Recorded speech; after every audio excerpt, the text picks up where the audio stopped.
Olá, pessoal. Hoje eu e o Luiz vamos apresentar aqui nossa proposta de artigo, tá? Nosso artigo ele tem como tema aqui o valor e relevância do novo resultado operacional, vinculado aqui ao segmento de bens, o segmento econômico de bens industriais. Nosso tema aqui do artigo está atrelado ao tema 1, que é a apresentação das demonstrações contábeis, e sob a orientação do professor Jomar. Bem, na nossa introdução aqui, vamos falar breve aqui, mas de acordo com esses dois autores aqui, não vou arriscar o nome deles, eles apontam vantagens possíveis decorrentes da adoção das IFRS. Dentre elas aqui, a maior capacidade dos investidores de tomar decisões financeiras informadas. Outro ponto é a diminuição dos custos relacionados à elaboração da informação contábil, a condução a maiores incentivos ao investimento internacional e a alocação de recursos financeiros mais eficientes a níveis mundiais. E o nosso estudo ele vai estar mais centrado aqui nesse ponto da maior previsibilidade ali, né, a questão da comparabilidade e também da diminuição dos custos elaborados das informações contábeis. No próximo slide aqui, a gente já traz que é um dos focos do nosso trabalho. Quando a gente fala de resultado operacional, a gente está falando do novo resultado operacional da DRE, né, que veio no Exposed Draft de apresentação das demonstrações contábeis, né, das demonstrações financeiras. O IASB traz uma nova proposta, que é uma alteração do IAS 1. Nessa nova proposta, ele traz um padrão de apresentação, né, uma proposta de padrão de apresentação, em que ele divide aqui os resultados da empresa em atividades operacionais, coligadas e investimentos, né, joint ventures, divide aqui também na parte de investimentos e financiamentos. Então, o nosso foco aqui do nosso trabalho, ele vai estar voltado, igual a gente já falou anteriormente, no valor e relevância das atividades operacionais. No próximo slide, nós vamos fazer aqui a caracterização do problema. E aqui a gente se baseou no estudo de Bartol et al., que eles interpretaram dentro do estudo deles, que as medidas de desempenho que mais refletem as mudanças dos fluxos de caixa operacionais são mais úteis para os investidores. Então, em resumo, né, a gente vai falar mais à frente lá no nosso referencial teórico, mas esse estudo aqui, em resumo, ele fala o seguinte, as atividades operacionais é que os investidores mais utilizam para a tomada de decisão. Tá? Então, considerando aqui o estudo de Bartol et al. E esse novo grupamento de resultado operacional proposto no Exposed Draft, o nosso estudo ele tem como problema de pesquisa qual o valor e relevância, né, a relevância da informação do novo resultado operacional proposto pelo Exposed Draft para as empresas da B3 do segmento de bens industriais. Então, mais à frente a gente vai falar um pouquinho mais do estudo de Bartol et al., né, que é uma das premissas que a gente utiliza no nosso estudo, mas no próximo slide aqui a gente vai entrar também aqui já na parte dos objetivos.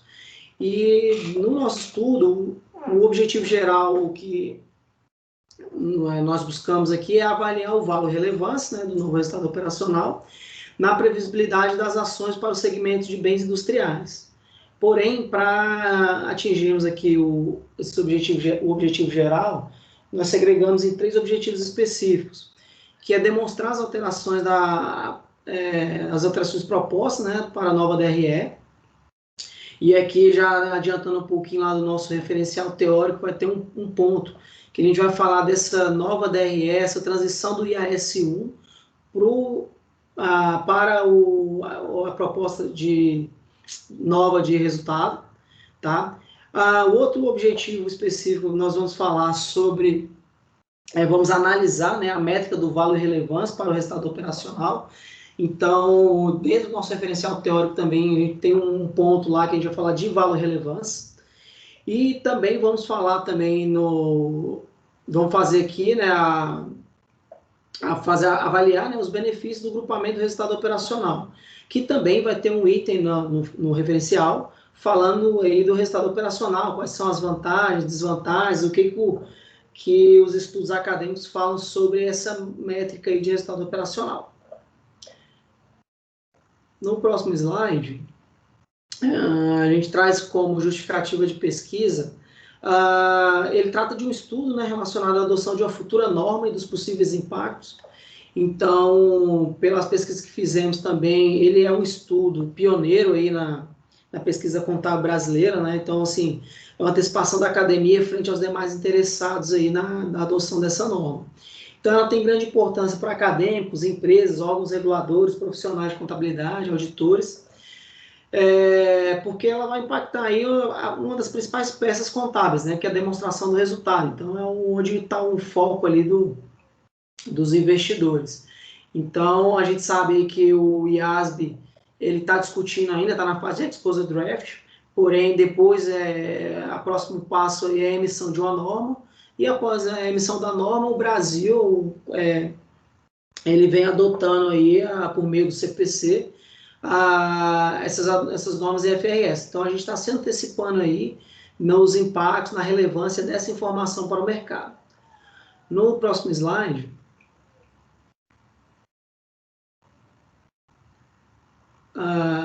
agora nós vamos entrar aqui na parte do referencial teórico.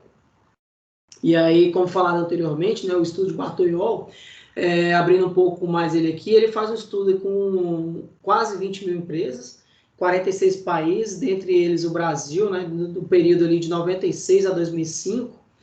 Então, assim, você vê que é um estudo muito robusto, né, que ele faz várias empresas, vários países.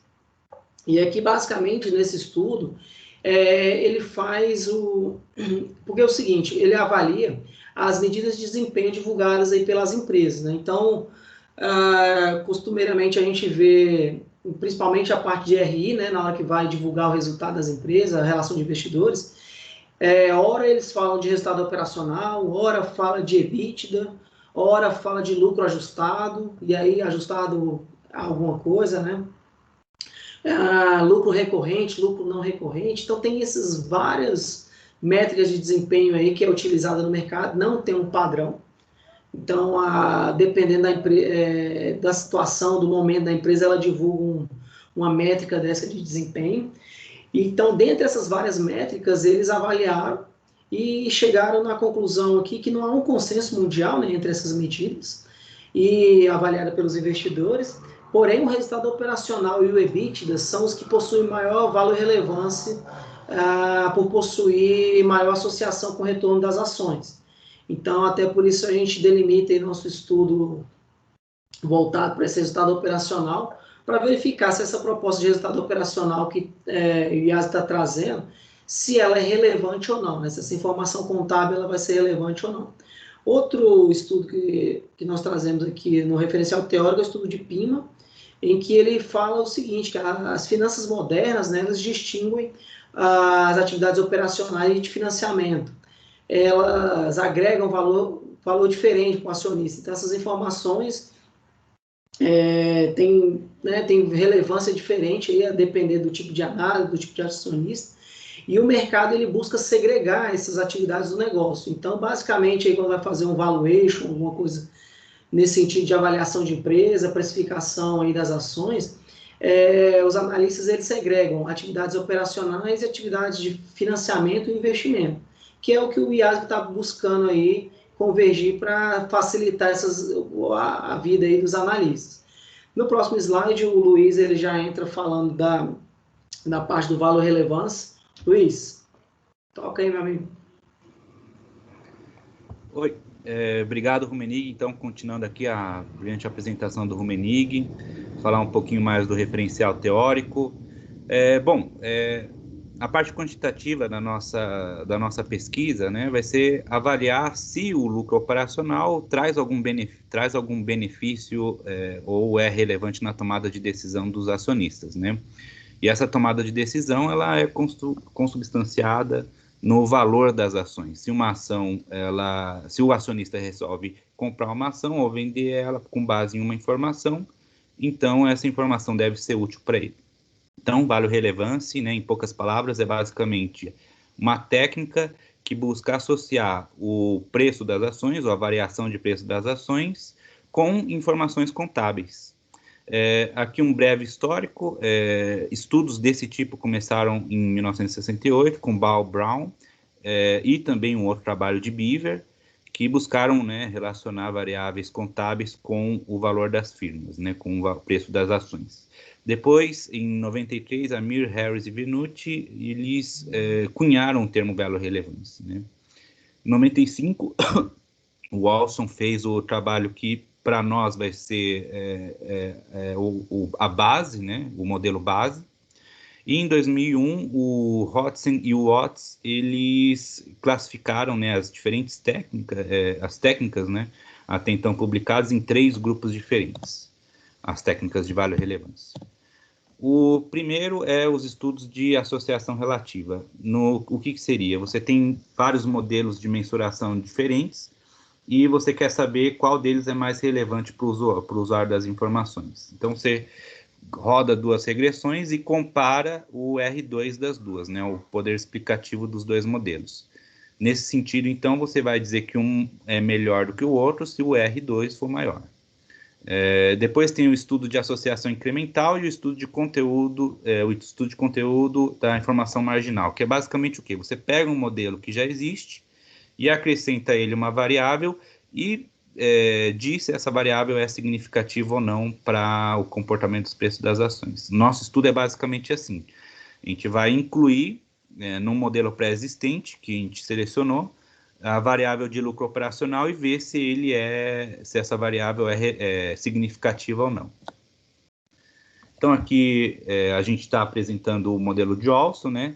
Ele tem basicamente a gente trouxe aqui 4 pontos positivos dessa avaliação. Primeiro, que é uma avaliação que parte de um pressuposto de que o valor de uma empresa é o valor presente dos dividendos mais os retornos anormais. Para ele, esses retornos anormais seriam o goodwill, né?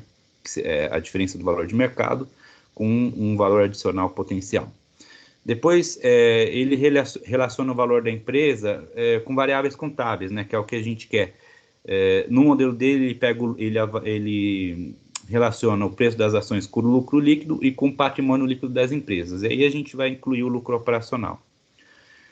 Se apoia na relação de excedente limpo. O que seria isso? Quando uma empresa paga dividendo, significa que ela não tem outra alternativa para aquele valor em caixa, se não, né, destinar ao acionista. Então, quando ela paga o dividendo, ela não está de modo nenhum comprometendo os ganhos correntes da empresa. E depois, esse modelo satisfaz algumas propriedades econômicas interessantes, né? O próprio valor da empresa, ele considera como valor presente, né, de um fluxo de caixa, que é o fluxo dos dividendos.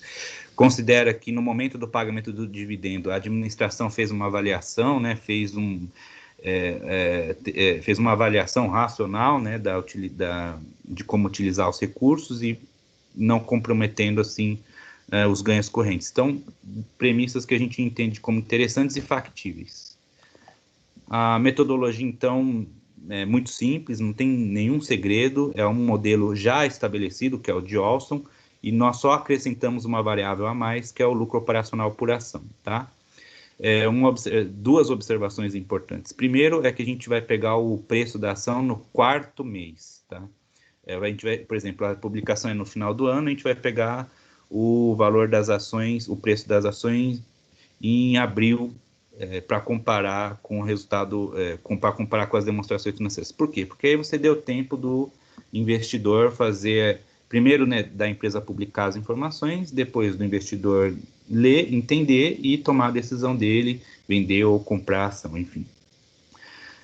Uma outra questão importante é que pode ocorrer um problema que é o da multicolinearidade nessa regressão, porque o lucro operacional e o lucro operacional por ação e o lucro líquido por ação, elas podem ser variáveis altamente correlacionadas, de modo que a gente pode obter um modelo com R2 alto, mas onde as variáveis explicativas não são significantes, né? A gente não chegou a rodar ainda, e se isso acontecer, a gente vai ter que fazer uma alteração ou outra. Lembrando que o problema da multicolinearidade não inviabiliza uma regressão, tá? Mas ele pode enviesar um pouco aí os parâmetros do modelo, deixando eles mais ou menos significativos, né? Bom, aqui a delimitação, o setor que a gente escolheu foi o setor de bens industriais, composto por 56 empresas, e o período foi de 2010 a 2019, excluindo aí 2020, por conta, né, dos acontecimentos atípicos que começaram a partir daí. Luiz, só complementando aqui rapidinho, nessa parte da delimitação aqui, a gente está tirando essas informações lá da Economática, tá? Então lá tem a abertura lá dos resultados da empresa, né, da demonstração do resultado, e aí basicamente a gente tem uma parte operacional que a gente vai fazer, que é pegar essas informações da Economática, dessas 56 empresas, fazer um deparo, né, a antiga forma que é apresentada, a gente fazer o rearranjo para a nova forma que está sendo apresentada, e aí, com base nesse deparo, vamos chegar no novo resultado operacional, e aí sim vamos partir para rodar o modelo dentro das premissas aí que o Luiz trouxe para a gente. Só esse complemento que eu queria fazer. Muito obrigado, Rumenig. Só lembrando que o segmento de bens industriais também é selecionado por conta da importância do lucro operacional nesse segmento, tá? É um segmento que é muito ancorado, né, nos bens físicos, né, nas plantas, e o lucro operacional é um bom indicativo, é um excelente indicativo, né, da capacidade da empresa permanecer lucrativa, de sustentar no tempo. Então, é uma variável, é uma informação muito observada pelos investidores e até como o Rumenig trouxe ali no trabalho do Barton, né? Próximo slide, estudos. A gente trouxe aqui brevemente, tá, 2 estudos que falam sobre value relevância, 2 que nós entendemos interessantes, né? O primeiro do Jenks, que ele diz que os ciclos econômicos podem interferir na metodologia de value relevância, tá? Porque o investidor, num momento de expansão econômica, né, num momento em que a economia vai bem, pode olhar pouco os números contábeis, né?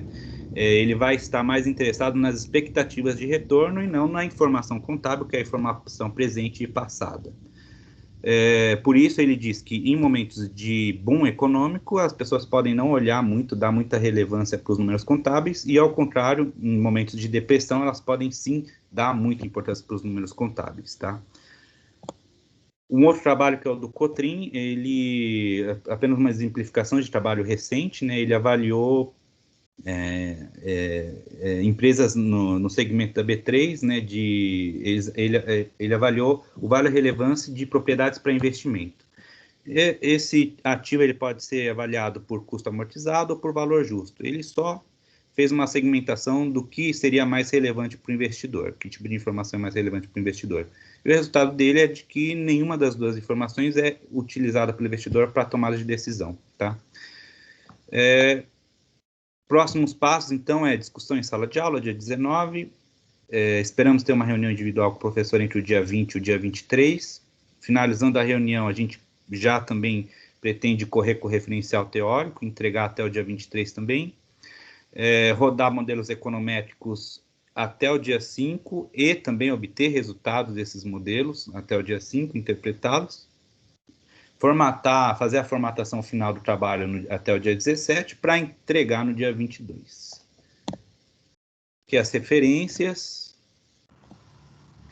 E é isso. O Menig tem alguma coisa a acrescentar? Não, só agradecer mesmo e pedir as contribuições aí de todos. Obrigado aí, pessoal. Valeu, pessoal. Nos vemos na segunda-feira. Um abraço.